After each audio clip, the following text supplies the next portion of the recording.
உண்மைகளை உரக்க சொல்லும் iNews 360 கோணத்திலும் நடுநிலை செய்திகள். கிருமிகளை அழிக்கும் நோய்கள் வராமல் தடுக்கும் வாங்குங்கள் வெல்கம் பெனாயில் மற்றும் கிளீனிங் பொருட்கள் உங்கள் வீட்டு அருகில் கடைகளில் கிடைக்கும்.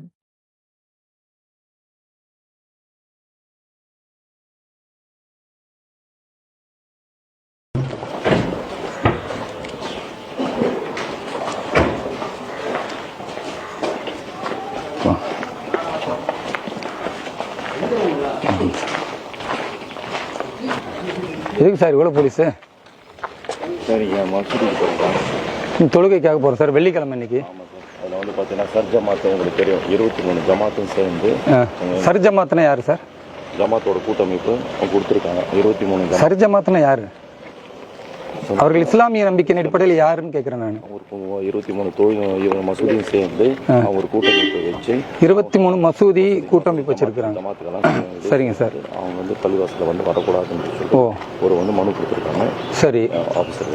சரிங்க. வந்தால் வந்து எங்களுக்கு பிரச்சனை வரும். சரிங்க. வந்து அது வரக்கூடாது. 23 பள்ளிவாசல் வந்து இங்கே தொழுவக்கூடாது. ராணிப்பேட்டை டிஸ்ட்ரிக்டில், ராணிப்பேட்டை இதில் தலைமையில் 23 பள்ளிவாசல் தான் இருக்கா ராணிப்பேட்டையில்? ராணிப்பேட்டையில் வெறும் 23 பள்ளிவாசல் தான் இருக்கு ராணிப்பேட்டையில். ராணிப்பேட்டை டிஸ்ட்ரிக்ட் கிடையாது, ராணிப்பேட்டையில். ஓ சரி, நாங்கள் இப்போ வாலாஜில் போய் தொழுதுக்கிறோங்க. சரியா? ராணிப்பேட்டையில் தொழக்கூடாதுன்னு இருக்காங்க. நான் மதிக்கிறேன் காவல்துறையை. வாலாஜா நகரத்தில் நாங்கள் ரெகுலராக நான் வந்ததுலேருந்தே 10 வாட்டி தொழுதுகிட்டு இருக்கிறேன். அந்த இடத்துல போய் நான் தொழுதுக்கிறேன். காவல்துறையை நான் மதிக்கிறேங்க. இல்லை சார், நீங்கள் சொன்னதுனால நான் வாலாஜில் போய் தொழுதுக்கிறேன் சார். இது வரைக்கும் ஒரு 6-8 முறை அங்கே தான் தொழுதுருக்கேன். அவங்க என்னை வரவேற்கிறாங்க. நான் அங்கே போய் தொழுதுக்கிறேன். ராணிப்பேட்டையில் தொழுவக்கூடாதுன்னு நீங்கள் சொல்கிறத நான் ஏற்றுக்கிறேன். இல்ல சர் ஜமாத் சொல்றத நீங்க சொல்றீங்க, அவங்க சொன்னதா எனக்கு எதுவுமே ரெக்கார்டு காட்டல. நீங்க சொல்றதுதான், அதனால நீங்க காட்டுங்க. ராணிப்பேட்டையில தொழுவ கூடாதுன்னா சரி, ராணிப்பேட்டையில பாஜக தொழுவ முடியாது. தொழுவக்கூடாதுன்னு யாரும் சொல்ல முடியாது சார். இல்ல யாரோ ஒருத்தவங்க சொல்றாங்க, ஜமாத்தே சொன்னாலும் தொழுவக்கூடாதுன்னு யாரும் சொல்ல. சார் பள்ளிவாசலில் தொழக்கூடாதுன்னு சொல்வதற்கு யாருக்குமே ரைட்ஸ் கிடையாது. இந்திய அரசியலமைப்பு என்ன சொல்லுதுன்னா, பள்ளிவாசலை பார்க்கிற நிர்வாகிகள் தானே தவிர இவர் தொழணும் அவர் தொழக்கூடாதுன்னு சொல்ற தடுக்கிற உரிமை யாருக்குமே கிடையாது. யாருமே சொல்லல. இல்ல நீங்க தான் இப்ப சொல்றீங்க சர் ஜமாத் சொன்னாங்கன்னு. உங்க இன்ஸ்பெக்டர் தான் சார் சொன்னாரு. ஆமா, சர் ஜமாத்ல இருந்து. சர் ஜமாத் என்பது யாரு சார்? அவங்க இந்திய அரசியலமைப்பின் அதிகாரம் பெற்றவர்கள் அவர்கள். இல்ல இல்ல, வக்ஃபு பள்ளிவாசல் என்பது அரசுக்கு சொந்தமானது. அதை நிர்வாகம் செய்வதற்கு தான் நிர்வாகிகள். பாரதிய ஜனதா கட்சியில் இருக்கிற ஒரு இஸ்லாமியர் வந்து தொழக்கூடாதுன்னு அவங்க உங்கள்கிட்ட சொன்னா நீங்க அவங்களுக்கு சொல்லுங்க, தொழுகை என்பது எல்லோருக்குமான கடமை. அது இந்திய அரசியலமைப்பு வழிபாட்டு உரிமைன்னு கொடுத்துருக்கு, ரைட்ஸ் இருக்கு. அவர் தொழுவாரு, அதை நீங்க தடுக்க கூடாது. பள்ளிவாசல் வந்து அவர் கட்சி ரீதியாகவோ அரசியல் ரீதியாகவோ பேசினா சொல்லுங்க, நாங்க கைது பண்றோம். அவர் பாட்டுக்கு வராரு தொழுதுட்டு போறாருன்னா அதை தடுக்க கூடாதுங்க அப்படின்னு நீங்க அவங்கள்ட்ட சொல்லணும் சார். அதையும் அவங்களுக்கு சொல்லவே மாட்டேங்கிறீங்க. இல்ல சொல்றோம் இல்ல சார், சொல்லிருக்கும் இல்ல சார். உங்களுக்கு புகார் மனு கொடுத்தா உடனடியா என்ன கைது செய்ய வரீங்க. அப்ப நான் தொழுகைக்கு விடுங்க சார், வெள்ளிக்கிழமை தொழுகைக்கு அவ்வளவுதான் சார். இந்த மாதிரி ஒரு எதிர்ப்பு இருக்கு. இந்த 23 மசூதிக்குள்ள நீங்க போறதா இருந்துச்சுன்னா கண்டிப்பா பிரச்சனை இருக்குன்றத உங்களுக்கு சொல்றோம். அதான் சார் சொல்றேன், பிரச்சனை இருக்கு. நீங்க அசம்ஷன் பண்றீங்கல்ல.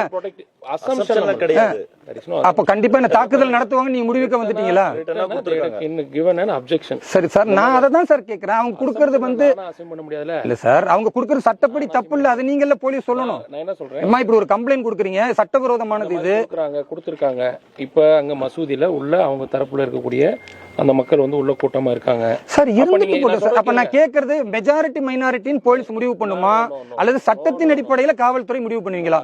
காவல்துறை வந்து சட்ட ஒழுங்கை நிலைநாட்டுறதுக்கான முயற்சிகள் எடுப்போம். அதை தான் சார் கேட்கிறேன். என்னுடைய உரிமை சார் இது. நான் தொழுகை வெள்ளிக்கிழமை பண்ணணும்ன்றது என்னுடைய உரிமை. இவ்வளவு காலம் நான் தொழுதுகிட்டு இருக்கேன். சரி, ஒரு பேச்சு கேட்கறேன் சார். இன்னைக்கு ராணிப்பேட்டை மாவட்டத்தில் தொலை வேணான்றீங்க, நாளைக்கு தமிழ்நாடு முழுக்க.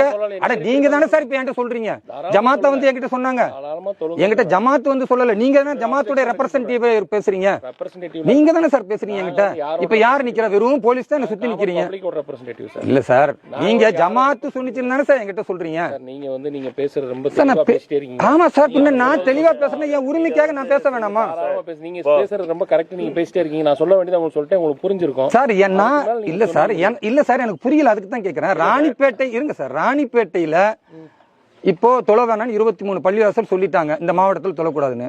நாளைக்கு தமிழ்நாட்டுல தொழக்கூடாதுன்னு சொல்லிட்டாங்கன்னா தமிழ்நாட்டில் நீங்க தொழக்கூடாதுன்னா நான் என்ன சார் சவுதி அரேபியாவுக்கு போகணுமா? இப்போ தொழுகைக்கு வெள்ளிக்கிழமை ஒரு பிஜேபியில் இஸ்லாமியனா சேர்ந்துட்டா திருப்பரங்குன்றத்தில் ஒருத்தர் தீக்குளிச்சு இறந்து போயிருக்கிறாரு. இன்னைக்கு நான் அவருடைய ஆத்மா சாந்தி ஆகிறதுக்கு பிரார்த்தனை பண்ணுவேன். இந்து முஸ்லீம்களுடைய நல்லிணக்கத்துக்கு பிரார்த்தனை பண்ணுவேன். நான் அதுக்காக மசூதிக்கு வெள்ளிக்கிழமை போறேன். யாரோ ஒரு 23 ஜமாத்து கொடுத்துட்டாங்கன்னா அவர்கள் என்ன சார் அரசாங்கமா? அவங்க என்ன சட்டத்தை இயற்றக்கூடியவர்களா? கிடையாது இல்ல. அங்க எதிர்ப்பு தெரிவிச்சா நீங்க சொல்லுங்க, சட்டம் ஒழுங்கு சீர்கேடு மாதிரி ஏதாவது ஜமாத் செஞ்சீங்கன்னா உங்க மேல நடவடிக்கை எடுக்கணும்னு சொல்லுங்க. அப்படி பண்ணுங்க. இப்ப நான் தொழுகைக்கு போறேன்.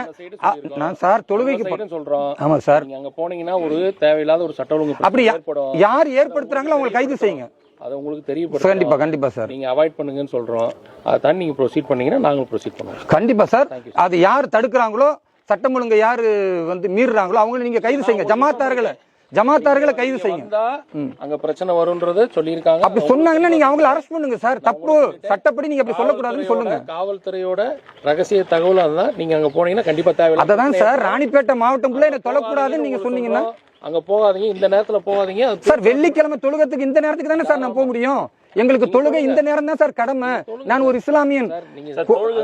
கார்த்திகை தீபம் அன்னைக்கு தானே சார் ஏத்துவீங்க. தொழுகை வேணாம்னு யாருமே சொல்லல சார். தொழுகை வேணாம்னு சொல்லல. யாருமே சொல்லல. தொழுகை போனா பிரச்சனை. 23 இடத்துல போய் தொழுகை போனா பிரச்சனை வேணாம்னு சொல்றோம். தொழுகை வேணும்னு தானே சார் நீங்க சொல்றீங்க. சொல்லவே இல்ல.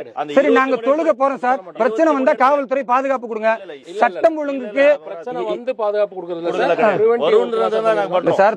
அப்ப நான் என்ன கேக்குறேன்னா, 23 ஜமாத்து சொல்வதை காவல்துறை கேட்பீங்க. ஒரு இஸ்லாமியன் பாரதிய ஜனதா கட்சியிலிருந்து தொழுவு போனா உன்னை தொழுவு விட மாட்டோம்னு நீங்க கைது பண்ணுவீங்க. இதுக்கு பேர் பிரிவென்ட் அரெஸ்டா? சார் சைடுல இருந்து பேசுறீங்க. ஆமா, ஏன் உரிமைக்கு நான் தானே சார் பேசணும். நீங்க ஒவ்வொரு வாட்டியும் கைது செஞ்சுக்கிட்டே இருப்பீங்கன்னா ஒவ்வொரு வாட்டியுமே சட்டவிரோதமா காவல்துறை இப்படி நடவடிக்கை எடுத்து. ஆமா, சட்டவிரோதம் சார்.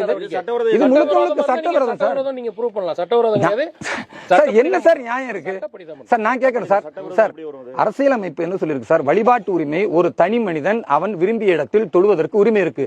வக்ஃபு பள்ளிவாசலில் நான் தொழுக போறேன். அது அரசு சொத்து. அந்த சொத்துல ஒரு 10 பேர் அடிப்படைவாதி தடுக்கிறான்னா நீ தடுத்தா ஒன்ன கைது செய்வோம் அவனை சொல்லணுமா? இல்ல என்ன நீங்க கைது செய்வீங்களா?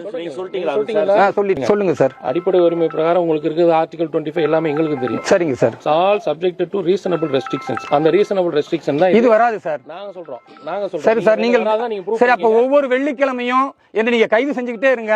அதுதான் போலீஸ் வந்து ஜமாத்துக்கு செய்யற கடமை என்றால் காவல்துறை ஜமாத்துக்கு வேலை செய்யுது. இந்த தமிழகத்தினுடைய முதலமைச்சருக்கு கட்டுப்பட்டோ அல்லது தமிழகத்தினுடைய சட்டம் ஒழுங்கையோ அரசியலமைப்போ பாதுகாக்கிறதுக்கு வேலை செய்யல. நீங்க ஜமாத்துக்கு வேலை செய்யறீங்க. போலீஸ் வந்து ஜமாத்துக்கு வேலை செய்யறீங்க.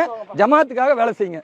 தமிழ்நாடு முதல்வர் ஐயா ஸ்டாலின் வந்து ஒரு இஸ்லாமிய அடிப்படைவாதிகளுக்கும் ஜமாத்துக்கும் தான் வேலை செய்யறாரே தவிர முழுக்க வந்து பாரதிய ஜனதா கட்சி இஸ்லாமியர்கள் மசூதிக்கே போகக்கூடாதுன்னு ஒரு நிலைமையை கொண்டு வராங்கன்னா, தமிழ்நாடு மாதிரி ஒரு கேவலமான மாநிலத்தை எங்கேயும் பார்க்க முடியாது. இஸ்லாமியருடைய உரிமைகளை பறிக்கிறத, பாரதிய ஜனதா கட்சியில் இஸ்லாமியர்களே இருக்கக்கூடாதுன்னு நசுக்கிற ஒரு அயோக்கியத்தனத்தை இந்த ராணிப்பேட்டையில் உள்ள மாவட்ட காவல்துறை மட்டுமல்ல, தமிழக முதல்வர் ஐயா ஸ்டாலின் செய்யறாரு. ஒவ்வொரு வெள்ளிக்கிழமையும் ஜும்மா தொழுகைக்கு நான் போவேன். இது என்னுடைய உரிமை. காவல்துறை கைது செய்யுங்க. நாங்க என்னன்னாலும் பரவாயில்ல. எங்களுடைய கொள்கை உறுதியிலிருந்து நாங்க வந்து தவற மாட்டோம். தமிழக முதல்வர் ஐயா ஸ்டாலின் அவர்கள் இப்படி அநியாயத்தை எங்கள் மீது தொடர்ந்து நிகழ்த்த கூடாது. நியாயத்தின் அடிப்படையில தொழுகைக்கு எங்களை விழாம தடுக்கிற இந்த அயோக்கியத்தனத்தை நீண்ட காலம் செய்ய முடியாது. உங்க ஆட்சிக்கு தமிழக மக்கள் முடிவு கட்டுவாங்க.